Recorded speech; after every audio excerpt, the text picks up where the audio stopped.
Bismillahirrahmanirrahim. Assalamualaikum warahmatullahi wabarakatuh. Dari kelompok 4 akan menjelaskan mengenai manajemen ZISWAF pada Lembaga Amil Zakat Nasional Darut Tauhid Peduli atau Laznas DT Peduli. Jadi lembaga ZISWAF ini kan bertujuan untuk membantu masyarakat yang lebih berkebutuhan untuk memberantas kemiskinan dan meningkatkan produktivitas atau pendapatan ekonomi dan untuk konsumsi masyarakat kecil. Untuk itu kita perlu memahami bagaimana sistematika pemberdayaan ZISWAF, dan pada kali ini kami mengambil studi kasus di Lembaga Amil Zakat Nasional DT Peduli. Untuk sistematika pemberdayaan ZISWAF di Lembaga Amil Zakat Nasional DT Peduli ini, yang pertama ada pengumpulan atau penggalangan dana dan donasi. Hal ini dilakukan dengan bekerja sama bersama majelis-majelis taklim dan warga-warga sekitar. Dan pada saat penggalangan dana dilakukan, petugas pun meminta data donatur seperti nama, alamat, nomor telepon, dan lain sebagainya, agar setelah penginputan dilakukan, donatur dapat mendapatkan pemberitahuan langsung melalui nomor telepon yang tercatat bahwa donasi yang diberikan oleh donatur yang dititipkan pada DT Peduli sudah diterima di input datanya dan akan segera disalurkan.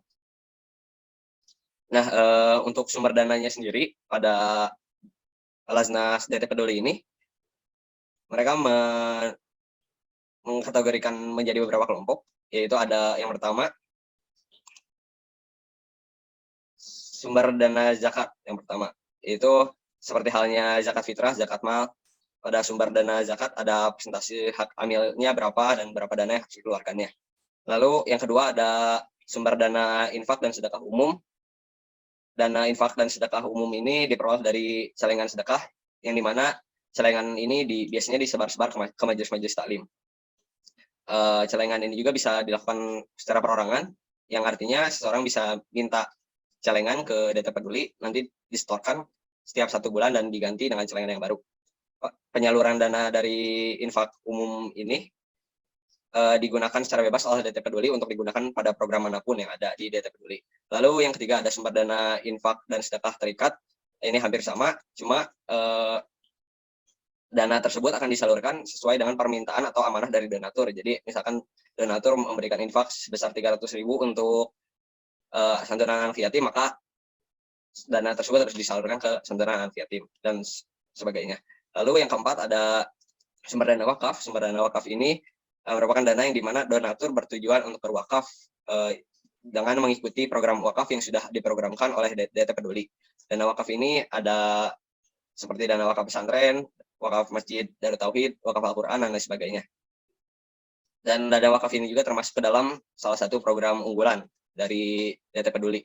Dan yang kelima ada sumber dana sosial kemanusiaan, yaitu sumber dana yang didapatkan dari donatur-donatur yang hendak menyisihkan hartanya untuk membantu orang-orang dari segi ekonomi, bantuan kesehatan, atau korban bencana, atau modal usaha.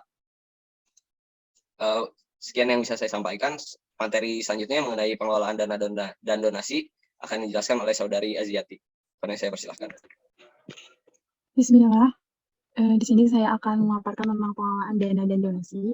Pengelolaan dana dan donasi di DT Peduli berlandaskan Quran Surat At-Taubah ayat 60, yang artinya sesungguhnya zakat-zakat itu hanya untuk orang-orang fakir, orang-orang miskin, pengurus-pengurus zakat, para mu'alaf yang dibujuk hatinya untuk memerdekakan budak, orang-orang yang berhutang untuk jalan Allah, dan untuk mereka yang sedang dalam perjalanan, sebagai suatu ketetapan yang diwajibkan Allah, dan Allah Maha Mengetahui lagi Maha Bijaksana.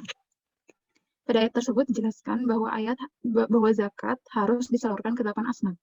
Jadi zakat disesuaikan untuk 8 asnaf yang kemudian disalurkan secara manual. Sedangkan untuk pengelolaan dan infak dan sedekah umum, dana yang didapatkan melalui kenceleng yang dikelola dan digunakan untuk banyak hal. Misalnya untuk pembangunan masjid, pemulihan pasca bencana, santunan anak yatim, ataupun program-program Darut Tauhid lainnya, seperti desa tangguh, petani tangguh, dan peternak tangguh. Lalu untuk pengelolaan dana infak dan sedekah terikat, dana yang diperoleh dikelola sesuai dengan amanah dari donatur. Jika donatur menginfakkan atau menyedekahkan hartanya untuk dana pembangunan sekolah,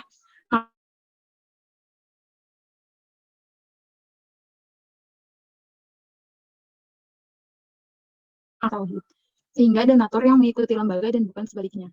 petugas menawarkan bahwa ada program wakaf seperti pembangunan masjid kepada donatur.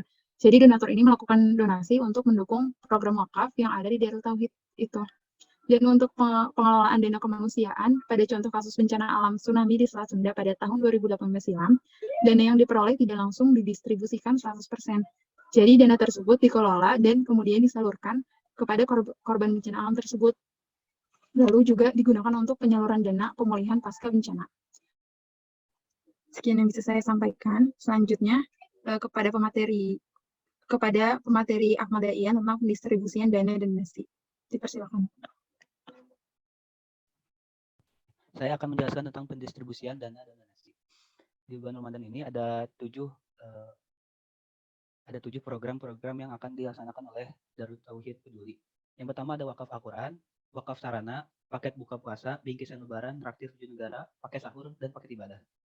Pada saat sebelum pendistribusian, petugas mencari data dan menerima manfaat terlebih dahulu.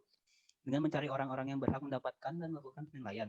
Contoh pada wakaf Al-Quran, petugas melakukan survei-survei kepada masjid, pesantren, membangun silaturahmi dan mendapatkan keperluan berapa Al-Quran yang dibutuhkan dan dapat diberikan. Dan apabila ada tempat yang meminta bantuan dana wakaf, tapi warga atau masyarakat sekitar daerah tersebut tergolong mampu, maka DT Peduli tidak akan memberikan bantuan dana tersebut, melainkan bantuan pembangunan karakter terhadap warga atau masyarakat tersebut. Selain itu, pendistribusian dana juga bisa dengan cara mengajukan langsung melalui pengajuan layanan sosial. Setelah pengajuan dilakukan, petugas akan mengurus administrasi seperti KTP atau kartu keluarga, lalu melakukan survei dan wawancara, kemudian diberikan apabila dinilai layak menerima wakaf dan apabila layak diberikan dana dan donasi. Segitu saja penjelasan dari saya. Selanjutnya akan dijelaskan oleh. Terima kasih atas waktunya. Saya akan menjelaskan mengenai membedakan antara amil zakat Darut Tauhid Peduli. Nah, di mana di bulan Ramadan ini Darut Tauhid Peduli itu menyelenggarakan sebanyak 7 program yang dilakukannya. Satu di antaranya adalah wakaf Al-Quran, wakaf sarana, dan paket buka puasa, bingkisan lebaran, paket sahur, dan ibadah. Nah, adapun program-program yang menjadi program unggulan di Darut Tauhid Peduli yaitu Desa Tangguh, Rumah Sehat Tangguh, dan wakaf Eko. Nah, DT Peduli itu bukan lembaga yang mencarikan dana setiap ada yang membutuhkan dan membangun dan diberikan wakaf, melainkan Darut Tauhid itu mempunyai program yang mengundang para donatur untuk memberikan wakafnya dan mendukung penuh atas program yang ada di Darut Tauhid itu sendiri. Nah, adapun keunikan-keunikan yang ada di lembaga amil zakat Darut Tauhid Peduli yaitu dengan adanya kalkulator zakat, yang dimana kalkulator zakat ini disediakan di platform yang berbasis online, sehingga para donatur tidak kesusahan dalam pembayaran ataupun penginputan data. Mungkin cukup sekian dari saya. Selanjutnya saya pasarkan kepada Indra. Terima kasih. Bismillah, di sini saya akan menjelaskan tentang problematika jiswaf yang terdapat di lembaga amil zakat DT Peduli. Yang dimana tentunya di lembaga DT Peduli juga mendapatkan kesulitan karena COVID-19 ini. Karena banyak majelis-majelis taklim yang menjadi kurang aktif karena merasa khawatir dengan adanya COVID-19 ini. Karena takut terdapat penyebaran COVID-19 dan dengan tidak aktifnya kegiatan-kegiatan di masjid tersebut menyebabkan sulitnya kerjasama antara DT Peduli ini dengan masjid-masjid yang lain atau lembaga-lembaga yang lainnya. Adapun masalah yang lainnya yang disebabkan oleh COVID-19 ini yang menyebabkan harusnya pengalokasian donasi yang awalnya dilakukan secara offline atau langsung, namun dikarenakan COVID-19 ini donasi pun dilakukan menjadi donasi online, yang dimana donasi online ini menjadi masalah khusus karena banyaknya donatur-donatur sebelum-sebelumnya yang masih kurang paham atas tata cara donasi online ini sendiri, dan akhirnya menyebabkan kurangnya donatur-donatur lama pada masa pandemi ini. Begitu pula dengan pendekatan yang dimana donatur-donatur yang sebelumnya mereka melakukan donasi secara offline dan kini dialokasikan secara online, mereka tidak paham bagaimana tata caranya dan bagaimana prosedur yang harus dilakukan untuk berdonasi, yang menyebabkan donatur-donatur sebelumnya yang dulu melakukan donasi secara offline, ada beberapa donatur yang tidak melakukan donasi lagi karena kurang pahamnya tentang pengetahuan untuk berdonasi.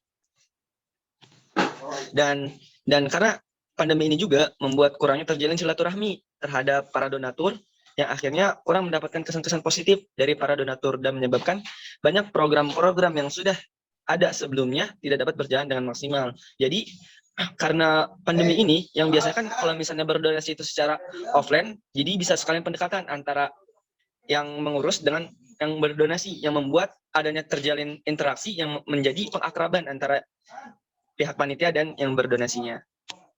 Namun di balik ini terdapat hikmah yang dapat diambil melalui pandemi COVID-19 ini. Salah satunya adalah memaksa petugas dan admin untuk memahami pegawai agar mampu memfasilitasi donasi online yang dilakukan. Dan dari segi crowdfunding, juga dengan seiring berjalannya waktu mulai terasa adanya kebiasaan dan terasa termudah sehingga sumber donasi pun bertambah. Selain itu, program yang digarap pun bertambah walaupun masih banyak keterbatasan dan kekurangan.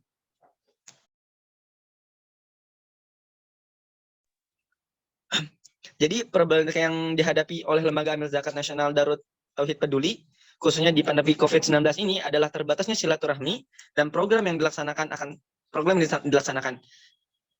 Akan tetapi pandemi ini juga cukup berdampak baik pada segi crowdfundingnya dengan segala pilihan dan kemudahannya, sehingga saat ini DT Peduli berusaha membuat program dan crowdfunding itu menjadi seimbang dan berjalan. Karena Lembaga Amil Zakat tidak punya produk untuk dijual, melainkan menjual program-program yang dapat dipercayakan oleh para donatur. Sebagai kesimpulannya, Lembaga Amil Zakat Nasional Darut Tauhid Peduli merupakan lembaga nirlaba yang bergerak di bidang pengelolaan dana zakat, infak, sedekah, dan wakaf. Aset penghimpunan dana Jiswaf tersebut digulirkan kepada menerima manfaat dalam bentuk program pelayanan dan pemberdayaan dalam bidang ekonomi, kesehatan, pendidikan, dakwah, dan sosialisasi sosial kemanusiaan. Prioritas utama saat ini DT Peduli adalah meningkatkan kekuatan ekonomi bagi masyarakat sehingga dapat mewujudkan kemandirian masyarakat secara bersama-sama. Mungkin sekian, mohon maaf jika ada kekurangan. Assalamualaikum warahmatullahi wabarakatuh.